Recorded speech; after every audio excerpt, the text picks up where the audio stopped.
Dar sa mga researchers nga dapat islan ang sponge kada simana. Ang kitchen ang lugar sa aton balay kung sa diin nagasugod ang mga new bacteria. Bangod sa human traffic kag food preparation. Bangod ang sponge ang masami nga warm, mabasa kag matrace ang old food. Ini ang ideal nga breeding ground para sa bacteria. Suno sa pagtuon, maayong idea nga tinluan ang sponge kada tapos gamit. Apang ginasuggest sa mga researchers nga regular nga islan ang kitchen sponge. Ang kitchen ang lugar sa aton balay kung sa diin nagasugod ang mga new bacteria. Bangod sa human traffic kag food preparation. Bangod ang sponge ang masami nga warm, mabasa, kag may trace ang old food. Ini ang ideal nga breeding ground para sa bacteria. Suno sa pagtuon, maayo nga idea nga tinluan ang sponge kada tapos gamit. Apang ginasuggest sa mga researchers nga regular nga islan ang kitchen sponge. Mga kabombo, madamo gid ang pagkaon apang ano bala. Ang dapat himuon kung may matabo sang suspected foodborne illnesses. Kung may matabo nga suspected foodborne illnesses, dapat i-preserve ang mga ebidensya.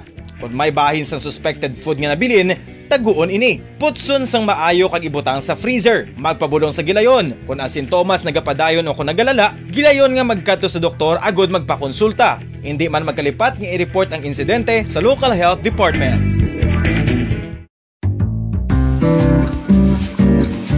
Mga pamaagi para mangin matinlo kag safe ang aton mga pagkaon. Ipabilin nga matinlo ang palibot. Isiparar ang hilaw sa naluto ng mga pagkaon. Lutuon sang maayo ang mga pagkaon nga dapat lutuon. Taguon ang mga pagkaon sa safe nga temperature. Depende sa kinahanglan sang klase sang pagkaon. Maggamit sang safe nga tubig kag raw materials.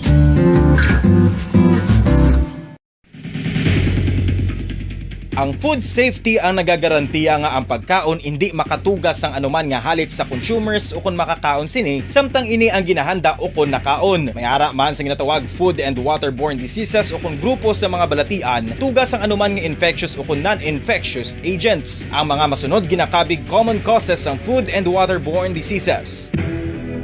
Unsafe nga ginahalinan sa ginainom nga tubig, improper disposal of human waste, unhygienic practices, unsafe food handling and preparation practices.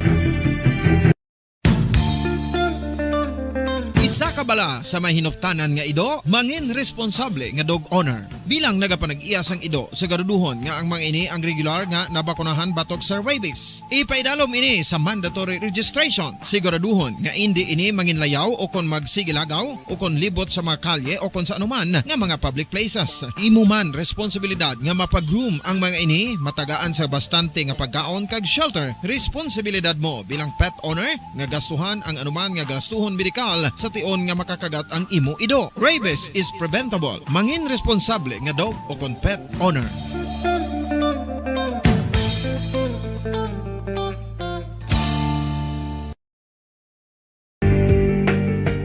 Kinahanglan mo bala nga mag-recharge? Hindi mo na kinahanglan nga magsalig pa sa caffeine. Bangod ang pang-power nap ang makapaboost sang memorya, cognitive skills, creativity, kag energy level. Ang power nap o kon cat nap ang pagtulog sang malipot nga oras kag may tinutuyo nga i-revitalize ang isa ka persona. Masami ini nga nagadugay sang 15 tubtob 20 ka minutos ginahimo kun udto o kun hapon. Santo sa pagtuon, mas mangin alerto ang isa ka persona kung maka-power nap ini. Nagapabuhin man ini sang stress kag nagapa-improve sang cognitive functioning. Isa ini kapamaagi agud nga ma-refresh ang utok sang tawo kung ginakapoy. Bagluwas diri, nagapanubo man ini sa risgo sang heart disease.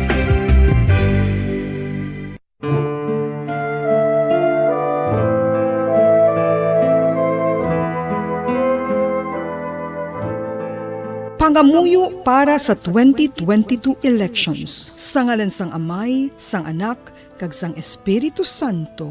Amen. O Diyos nga amon Amay, sa amon paghandom para sa maabot nga 2022 elections, nagasalig kami sa imo saad nga ipadala mo sa amon ang mga lideres nga nagatuman sang imo mga sugo kag may kinaugali nga nasanto sa imo tagipusoon kag espiritu.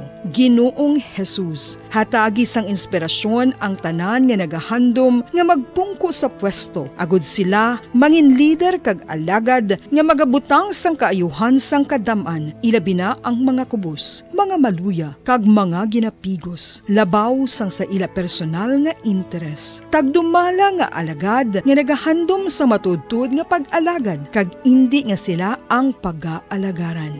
Tagdumala nga alagad, nga may integridad, kag kaluoy, para sa tanan. Ubalaan nga Espiritu Santo, sanagi ang amon mga huna-huna kag kasing-kasing, agod amon makita sang maathag ang mga kinahanglanon sang amon katawhan, ang mga promesa sang mga kandidato, kag ang ila ikasarang sa pagtuman sini tanan.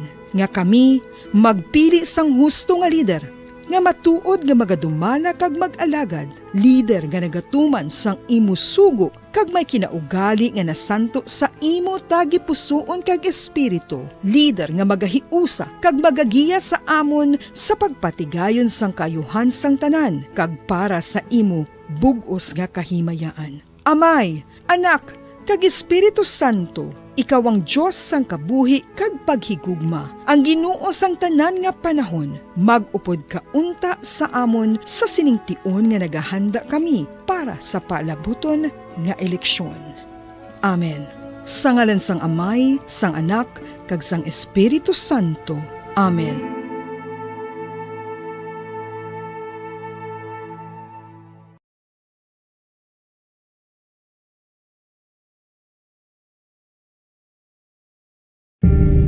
Tips sagod malikawan ng insomnia.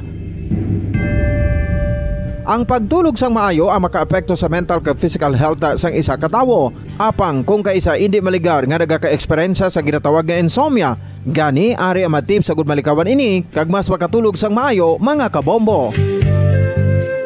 Kinahanglan nga pareho ang oras sang imo pagtulog kag pagbangon kada adlaw. 5 dekada nang nagtataguyod ng katotohanan. 5 dekada nang nagtatanggol sa mga mamamayan. Patuloy na nagsasaliksik at mabilis maghatid ng mga balitang siksik at malaman. Patuloy na nangunguna sa mga issue, drama, promo at serbisyo publiko. Ito ang Bombo Radyo Bacolod, ang pambansang radyo ng Pilipinas. Fast Paradyo Bombo! Philippine Standard Time, 5 minutos na nakalipas sa takna alas 5 sa hapon. Bombo Radyo Bacolod. Number 1! Fast Paradyo Bombo! Maayong hapon, syudad sang Bacolod, kabugusan nga probinsya sa Negros Occidental, bugos nga Pilipinas, kag bugos nga kalibutan. Iyari naman pagdulong namon sa inyo sa madalalag ko bago. Mainit-init pa nga mga balita dito sa Bombo News and Views Afternoon Edition. Subong adlaw Sabado, thank God it's Saturday. Petsa 26 sa bulan sang Pebrero 2022. Mga kabombo, una kita sa aton si mga headlines. Mas sobra 800 ka military infrastructure sang Ukraine naguba na sang Russian forces. Presidente sa Ukraine nagpanindugan nga hindi sila mag-surrender. Pila ka mga Pinoy nakagwa na sa kapital sa Ukraine kag yara na sa maayo nga kahimtangan kaupod ang ila employers. Samtang access sa pagkaon sa capital sa Ukraine mabudlay na, mga pumuluyo nagainagaway sa supermarket. Provincial government sa Negros Occidental nagpasalig sang bulig sa manigrense OFW sa Ukraine nga magadesisyon nga magpauli bangod sang gyera. Presyo naman sang karne sang manok kag baboy ginalauman nga magasaka bangod apektado ang importasyon sang trigo nagikan sa Russia kag Ukraine. Mga simbahan sa Bacolod nagrespeto sa panumdom sang CBCP nga hindi pagamiton ang pulpito agud kampanya ang isa ka kandidato. Amoy at tumakabombong aton sa mga headlines. Kagkaroon, lito na kita sa mga detalye na sa ato nagapangunang nga mga balita. Upod sa inyo sining mga tagbalita. Bombo Pons Espino. Kag Bombo Jazz de Jesus Madrigal. Sa detalye na sa ato nagapangunang balita sa bayan sang Ukraine-Russia war update. Ginpahayag sa Defense Ministry sa Russia nga napugday na sa Russian forces ang operasyon sa masobra 800 ka infrastructures sang Ukrainian military sites sa sulod sa duha ka adlaw. Sulod kay Russian Defense Ministry spokesperson Igor Konashenkov o kung sabahin ni Igor Konashenkov, 14 military airfields, 19 command posts, 24 S-300 anti-aircraft missile systems, kag 48 radar stations ang ila sini nga naguba. naguba man sa Russian forces ang 8 ka Ukrainian naval boats. Sunod sa Defense Ministry, gintarget sa Russian Army ang military infrastructure gamit naman ng air and sea-based cruise missiles. Kaina sang aga, sunod sa kay Igor, ang Armed Forces ng Russian Federation ang naglunsar sa strike gamit ang long-range precision weapons gamit man ang air and sea launch cruise missiles batok naman sa military infrastructure sa Ukraine. Sunod naman sa kay Kiev Mayor Vitaly Klitschko, isa ka missile nagikan sa puwersa sa Russia ang nag-igo sa apartment building apang wala sang casualties nga na-report. Sunod pa sa alkalde, ang missile ang nag-igo sa high-rise building sa western or southwestern outskirts sa Kiev malapit sa Zuliany Airport kag padulong na sa lugar ang mga rescue workers. Sa piyak sini, ginpaniduga naman ni Ukraine President Volodymyr Zelensky nga hindi sila mag-surrender sa puwersa sa Russia kundi ilang nga depensahan ang Estado. Balita sa gyapon sa Ukraine, nakagwa na sa kapital sang Ukraine ang pila ka mga Pilipino cooperative employers duha ka adlaw matapos sa ginlusob sang Russia ang Eastern European country. Suno kay Bombo correspondent Joy Fernandez Tolentino nga ira na sila sa karon sa bahin sang Fraskivik sa ikaduha ka syudad nagikan sa Kiev. Suno kay Tolentino nahamtang sa Frankivik ang unang airport nga ginbombahan sang Russian forces sa ginlusob sini ang Ukraine nagikan sa border sang Huwebes ang udto. Nagsakay sa Tolentino sa salakyan sa iyang employer kag isa ka adlaw ang biyahe sa mga ini nagikan sa Ukraine capital padulong sa Frankivsk. Wala pa sang soldado asang Russia sa igat sang dalan alin sa Kiev padulong sa Frankivsk bangod wala pa sila nakalampuas sa kapital apang yara sa Ukrainian soldiers kag police officers nga nagatigayon sa checkpoint operation. Makaluloy naman sa Pinay ang mga kabataan sa mga Ukrainians nga nagatulog ko sa diin sila malabutan sa kadulong bagod nagalakat lang ang maininga sa karon wala sa linupok ng bapatian pang nagapregan ang Russian forces ang airstrike sa Kiev. Nagdesisyon naman ang employer ni Tolentino nga hindi na sila magpadayon sa pagbiyahe kundi magtinira lang sa safe place sa Frankivsk bagod tuman kahinay ang dalagan sa masarakayan ko sa diin ang orinal nga 6 ka oras nga pagbiyahe alin sa Kiev padulong sa ila lokasyon subong ang naglawig sa isa ka adlaw. Ginuntat man ang operasyon sang airport gani madamo ang stranded. Siguro dire na lang kami. Hindi na kami maghalin kay balanong delikado pagit kay press ka rin kahap. Instead ang biyahe namon 6 hours nagiging isa ka adlaw kag pila ka oras sobra mga mga 15 hours ang biyahe namon. Oo sa nagligad pa nga adlaw gin stop. Okay, Amo na nga naka-stranded ang iban. Ang kabahin sang pagpahag ni Bombo correspondent Joy Fernandez Tolentino nagikan sa Ukraine. Sa gyapon balita sa Ukraine, mabudlay na ang access sa pagkaon sa mga pumuluyo nga nabilin sa capital sa Ukraine duha ka adlaw matapos magsugod ang Russian invasion. Sunod sa kay Bombo correspondent Joy Fernandez Tolentino, nagpadulong sa village ang iban nga mga residente sa Kiev bangod tuman kahinay ang dalagan sa salakyan sang mga naga-exodus sa syudad. May kilala naman si Tolentino nga nabilin sa Kiev kag ila ginpaayag nga nagapanaog lamang ang mga ini sa basement kung may maglupok. Sa karon, mabudlay na ang access sa pagkaon sa Kiev bangod delikado magwaagod nga magbakal. Suno pa kay Tolentino, nagainagaway ang mga pumulo sa pagkaon kay iban ang nagapanakit na agud lamang nga makakuha sang pagkaon. Wala naman sa problema sa supply sa kuryente kag tubig kag internet connection, gani mayara pa sang communication sa mga kakilala. Nag-aviso naman ang gobyerno sa Ukraine sa mga pumuloy nga magpabilin sa hilway nga lugar kag hindi na magwa. Bangod may curfew hours sa ginapatuman, lights off na ang mga pamalay las 9 sa gabi. Ginpaarma sa naman sa gobyerno ang mga lalaki nga 18 anyos pasaka bilang pagbululigay nga mabatuan ang porsa sang Russia. Maglinupok na, nagpalanaog na sila pagkadto sa may idalop sa basement. May mga bunker dito na sila. Ang problema lang is mga pagkauna kay out of stock na. Ang hambal sang amiga ko, delikado na magwa. Kaya mismo sila, nag-aagaway na, nagapukpukanan na, nagabunanay na. So mas delikado pag hyper na mga tao dito. Ang dugang pagpahayag sa Bombo International Correspondent Joy Fernandez Tolentino nagikan mismo sa Ukraine. Hindi magpauli sa Pilipinas ang kalabanan ng mga Pilipino nga nagatrabaho sa Ukraine sa piyak sa pagsalakay sang Russia. Suno kay Bombo correspondent Joy Fernandez Tolentino, ginkolekta na sa Department of Foreign Affairs ang address sa mga overseas Filipino workers kag may man sila sang constant communication sa isa kag isa. Santo sa records ang DFA masobra sa 300 lamang ang numero sa mga OFW sa Ukraine.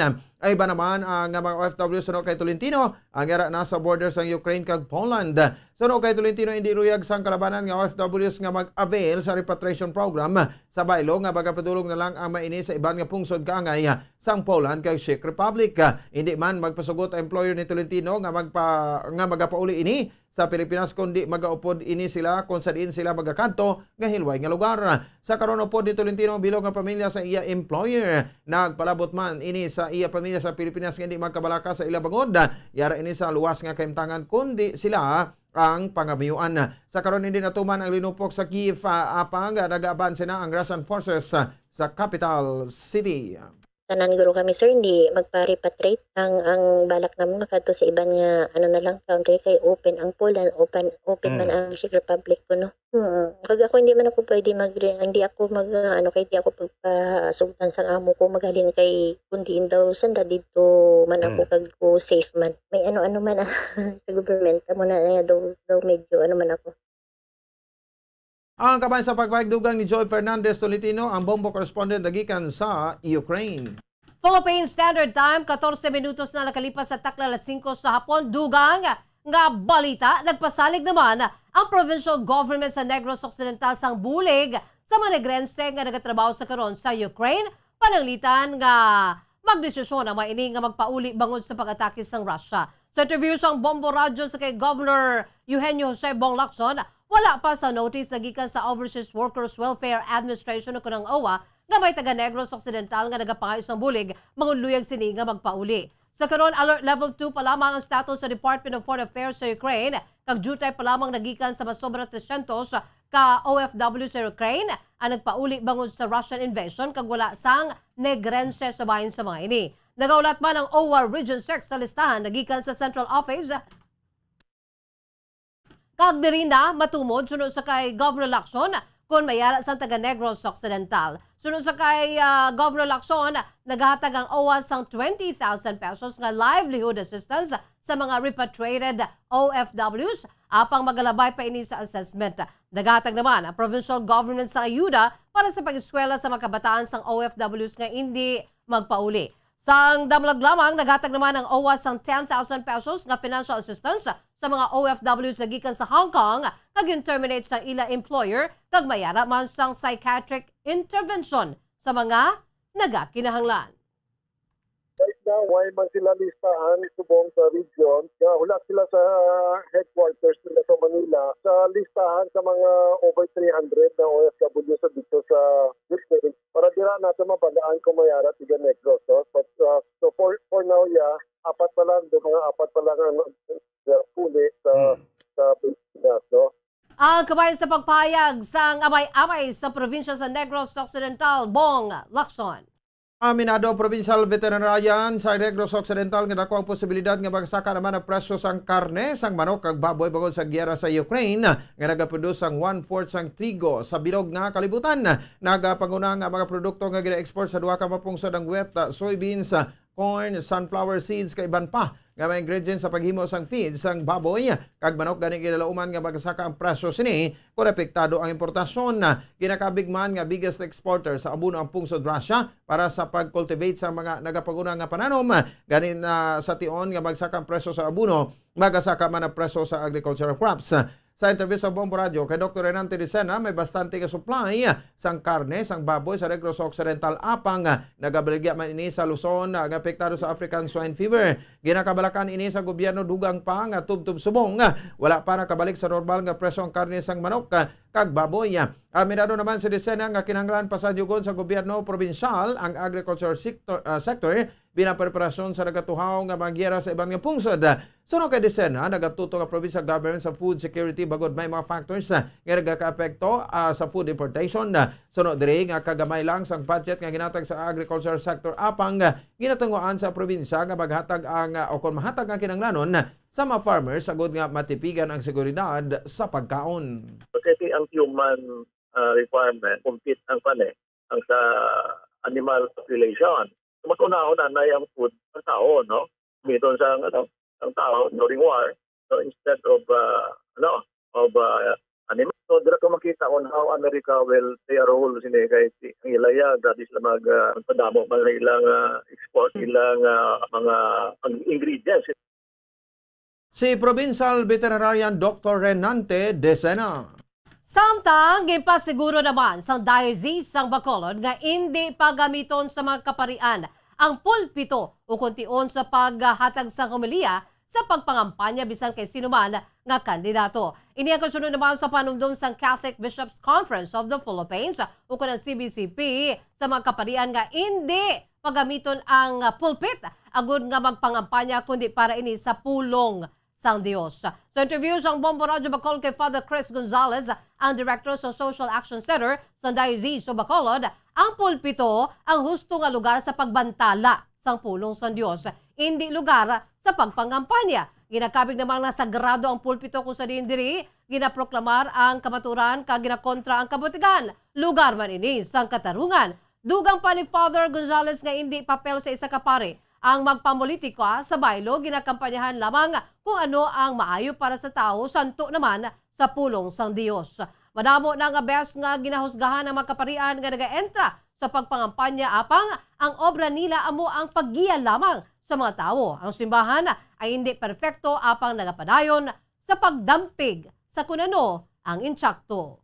So muna gani, mahambal naton, yes, hindi lugar ng pare ang magpamulitika. Pero, kinanlan, ginadeklarar yaman, ginaproklamar yaman ang kamatuoran tao. Muna nga kisa, ginalantaw naton nga ang pari nag-intra sa pamulitika. Kung ang pamulitika nagadala sa kalaglagan para sa mga tao, di dapat naton inapon din na ron. Dapat inapakamalaoton. Ang kabay sa pagpayag ni Father Chris Gonzalez, Director sa Social Action Center sa Diocese of Bacolod. Nagpanawagan ang gobernador sa Negros Occidental sa pumuluyong amansig proteksyon sa ikayong lawas bangod ara masagyapon ng COVID-19 sa interview sa Bombo Radio kay Governor Eugenio Sebong Lacson. Aminado nga manaog na sa Alert Level 1 ang classification status sa Negros Occidental sugod sa Marso 1 apang paghulaton na lang ang desisyon sa National Interagency Task Force bagod nagadubo naman ang COVID cases sa probinsya. Aminado si Lacson nga halos wala na sang alert level nga ginasunod sa karon bagod sa campaign season kung sa din tuman kagamo o kung tuman kadamo ang nagatipon sa isa ka lugar kung mayara sa political rally ang national candidates. Bagod sa ni personal choice na lang suno kay Lacson ang pagproteksyon sa kaugalingon. Gininganyo man sa ang gobernador ang padayon nga pag-obserbar sa social distancing, pagsuksok sa face mask at pag-sanitize. Suno kay Lacson hindi dapat pagkalipatan nga era pa ang pamahog sa COVID-19. Gani proteksyonan ang kaugalingon kadungan sa pagbabakuna bangod unvaccinated ang kalabanan COVID positive nga napatay. Sa karon nabakuna na ang 62% ka target population sa Negros Occidental. Apang ginabanta nga 700,000 pa nagikan sa 2 ka milyon ka mapumulyo ang kinahanglan nga bakunahan. Nagpanumduman ini sa mga local government units nga unahon ang yara sa priority list kaang sa senior citizens. Apang sarang naman nga mabakunahan ang mga kabataan nga nag-edad 5 tubtob 11 anyos kung naghatag sang panugot ang ilang mga ginikanan. Actually, because of its campaign season, nakita man nato, no, sa pagbisita sa mga national candidates, wala na to na level ya, no. I think ano na lang ni personal choice na lang ni ato, no, na kung will we continue to protect ourselves or not, no. So of course, pina-encourage ko minimum health protocol na lang din, no. Ma-face mask yapon to, kung maka-distancing the better, no, and of course hygiene. Si Negros Occidental Governor Eugenio Jose Bong Lacson. Sa arong katapusan nga balita, aminado ang hepe sang Sibulan Municipal Police Station nga hindi mahapos ang pagtumod sa mga suspetsado nga nag-salvage sa mag-live-in nga taga Negros Occidental sa sitio Ata-Ata, Barangay San Antonio, Sibulan, sang Pebrero 20. Manumduman nagkikilala ang mga biktima nga musa ni Jennifer Garzola, 27 anyos, residente sa Purok Tuway, Barangay Canmuros sa Banwasang Binalbagan. Kag Robbie Batalya, 31 anyos, residente sa Hacienda Galera, Barangay Nanunga, Hinigaran, Negros Occidental, na nasapuan sa sitio Ata-Ata, Barangay San Antonio, Sibulan, Negros Oriental sa Pebrero 20. Sunod kay Police Major Nelson Lamoco, ang hepe naman sa Sibulan Municipal Police Station, nakitaan ang mga bangkay sang residente sa lugar sa kakampuhan kung sa ng duha ka biktima ang natapukan na sa mga tubo kag binial. Sunod sa kay Labuko, wala sang testigo sa insidente nga makabulig sa ilang nga investigasyon. Sa dugang nga pagpangusisa na tukiban nga may kaso ining si Batalya nga paglapas sa Republic Act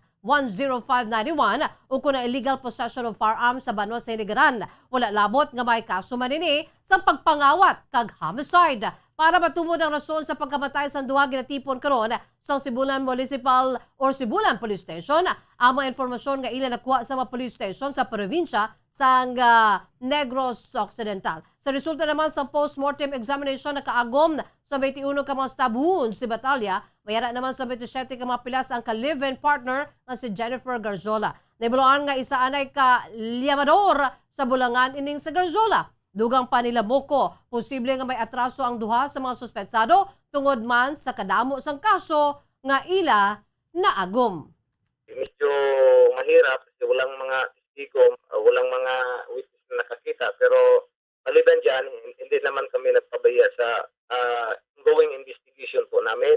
So ngayon po, ito yung nakita po namin na yung mga background lang po muna, ano talaga, para maikukunik po namin kung ano talagang atraso. Ang kabay sa pagpahing ni Police Major Nelson Lamoco, hepes ng Sibulan Municipal Police Station. Philippine Standard Time, 24 minutos na nakalipas sa takla 5 sa hapon mga kabombo. Kamoyan to ang mga kaundan sa ato nagapanguna ng mga balita dito sa Bombo News and Views Afternoon Edition. Antes kita magtakop, aton anay panumbalikan, aton si mga headlines, masobra 800 ka military infrastructure sa bahin sang Ukraine, naguba na sang Russian forces.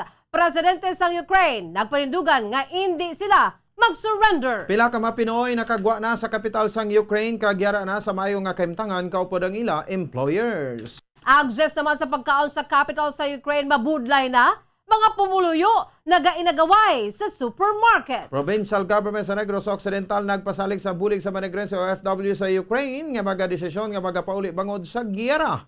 Samtang presyo sang karne sang manok kag baboy ginalauman nga magasaka bangod apektado ang importasyon sang trigo nagikan sa Russia kag Ukraine. Mga simbahan sa Bacolod nagrespeto sa parumdom sang CBCP nga hindi paggamito ng pulpito agud kampanya ang isa ka kandidato.